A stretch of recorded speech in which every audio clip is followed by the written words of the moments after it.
John C. Bennett was one of the most colorful and controversial figures of the entire Nauvoo period of the church. He was very capable of starting projects and impressing people. So when Joseph Smith and the Mormons first met him, they were very impressed. Bennett arrived in Nauvoo in the first couple weeks of September 1840 and was very shortly thereafter baptized a member of the church. He almost immediately began working with Joseph Smith quite closely, particularly in drafting an act to incorporate the city of Nauvoo, what would become Nauvoo's charter. He knew the politicians in Springfield, people like Secretary of State Stephen A. Douglas, so he was able to spearhead the Nauvoo charter through the state legislature. And the charter of the city of Nauvoo gave great independence to the city. It allowed for them to have their own militia group, which was very key to early Mormons.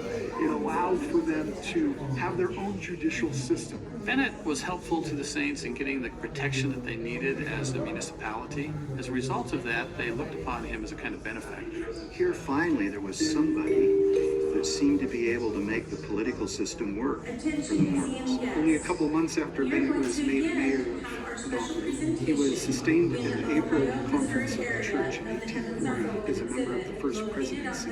As time went on, it became obvious that he was out for himself and not necessarily for the cause. What led to John C. Bennett's ultimate downfall was his abuse of the power that he obtained in Nauvoo. Most of the saints were not really familiar with the principle of plural marriages. It was being revealed at the time to a select few. John C. Bennett began to seduce various women in Nauvoo by telling them that he had been taught a doctrine that was called spiritual wifery. Church leaders, and particularly Joseph Smith, tried repeatedly to get him to mend his ways and gave him some opportunities to change, but ultimately those failed.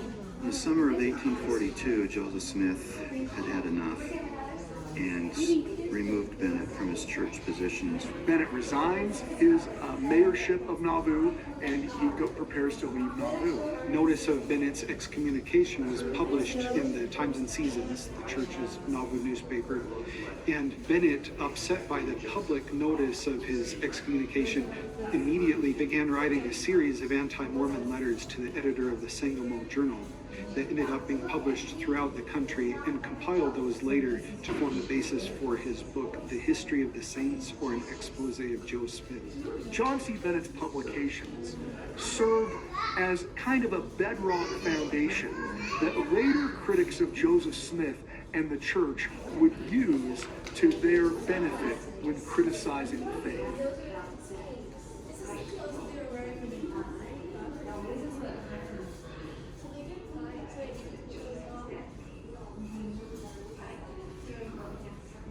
After Joseph Smith and the Saints arrived in Illinois and got settled in Nauvoo, an effort was made on the part of Missouri authorities to try to get Joseph Smith back there. Wilburn W. Boggs, governor of Missouri, issued a requisition to the state of Illinois requesting that Joseph Smith be extradited to Missouri to stand trial for treason.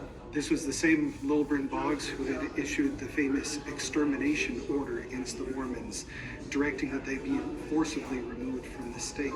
Joseph was able to get a habeas corpus hearing before Judge Stephen A. Douglas. Habeas corpus was a good vehicle for having your case heard quickly, so you weren't kept in jail for a long period of time without adequate accusation being made against you. And in this hearing, Douglas determined that the warrant had actually been returned to the governor before it had been served on Joseph Smith. And so he discharged Joseph from that charge. Less than a year after the first attempt to extradite Joseph to Missouri, an attempt was made on Wilburn Boggs' life. The former governor of Missouri was shot while in his home in Independence, Missouri. Pretty quickly, accusations were made that the Mormons were behind the attempt on his life. Boggs signed an affidavit saying that he had a reason to believe that Joseph Smith had masterminded the whole thing. He said he was accessory before the fact. Ultimately, the case went before Nathaniel Pope, a federal judge. He examined the affidavit that Wilburn Boggs had filled out and decided that there was no basis or grounds for extraditing Joseph to Missouri because nobody had charged him with committing a crime. And Joseph Smith once again went free. Later that summer of 1843, yet another writ came from Missouri, this one based on the original charges of treason. And yet again, the governor of Missouri issued a requisition to the governor of Illinois for Joseph's arrest and extradition to Missouri. Two men posing as Mormon missionaries accosted him, arrested him, and attempted to get him out of Illinois, across the Mississippi River, and ultimately into Missouri. And in the meantime, word has gotten back to Nauvoo that Joseph has been arrested, and they're trying to spirit him off to Missouri without full legal proceedings. And it set off this massive rescue attempt from Nauvoo. Dozens of men belonging to the Nauvoo Legion hopped on their horses and took off different directions. Ultimately, they escorted him into Nauvoo, where he had a hearing before a municipal court this time. They found that this was harassment, and Joseph was released a third time. Missouri's inability to legally extradite and try Joseph likely prompted Joseph's enemies to take matters into their own hands, ultimately leading to the tragic events at Carthage jail.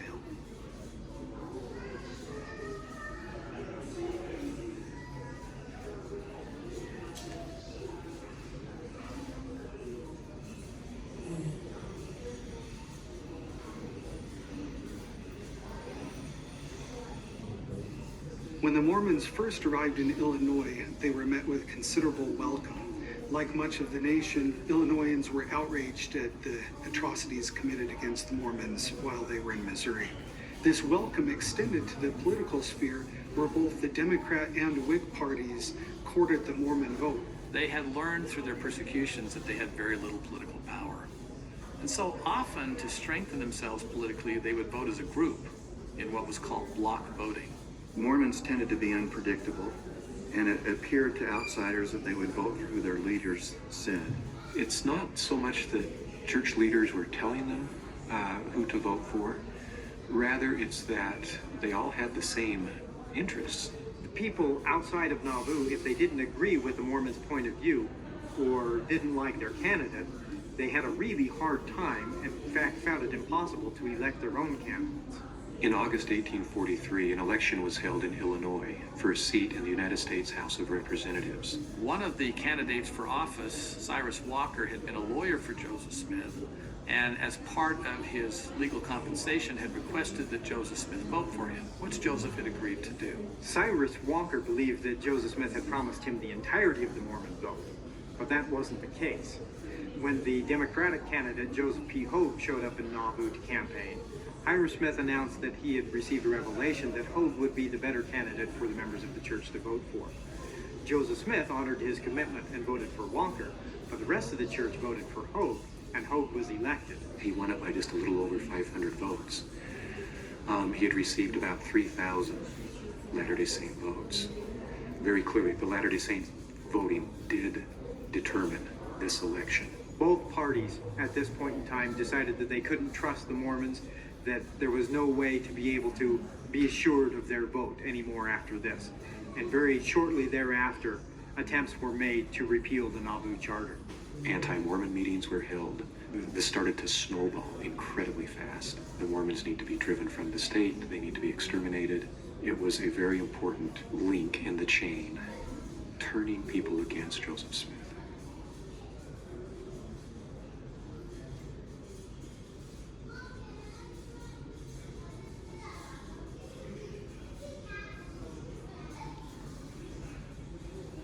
Two of the most central figures in the story of the Nauvoo Expositor were brothers William and Wilson Law. William Law was called to replace Hiram Smith as the second counselor in the first presidency.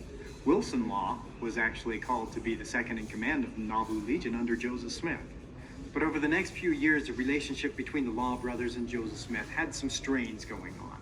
The Law brothers disagreed with Joseph Smith over sales of land, Joseph Smith's campaign for president, the mixing of church and state, but the big issue for them was plural marriage. William just couldn't accept that revelation. He begged Joseph to give up plural marriage. And it reached the point where on January 8th, Joseph Smith dropped William Law from the first presidency.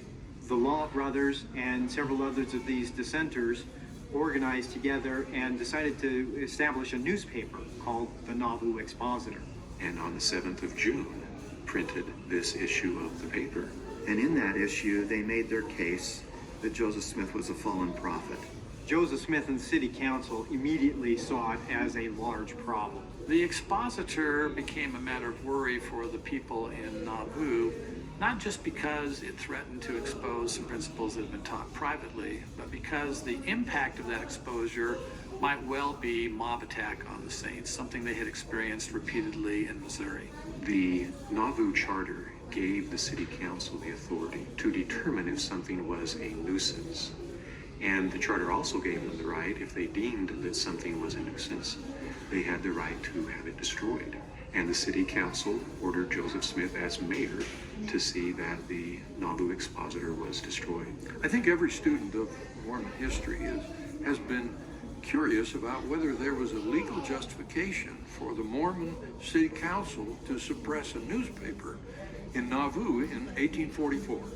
I concluded on the basis of the law of that time that the Mormons had sound legal justification for suppressing the issues of the expositor, but they did not have a sound legal basis for destroying the press, and they would have been liable in damages to the owners of the press for that action.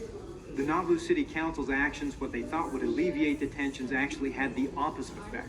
Very shortly thereafter, armed bodies of men were roaming around the county just looking for trouble.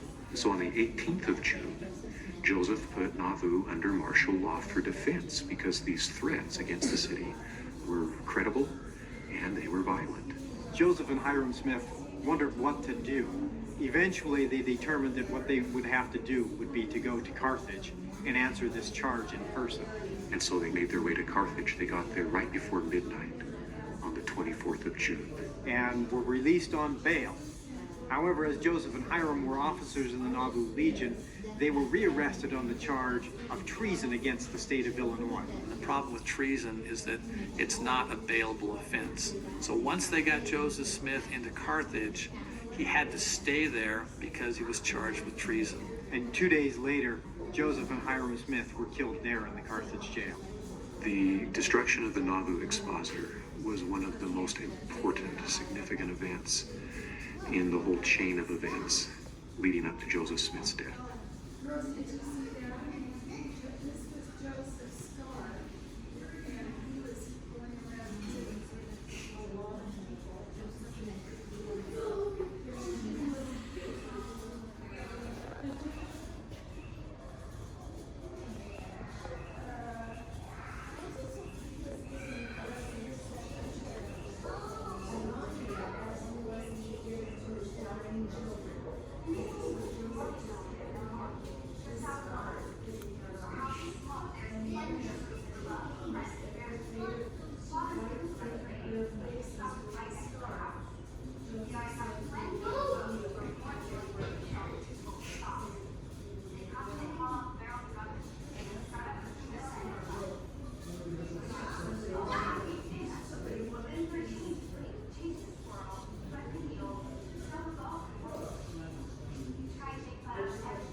When he died?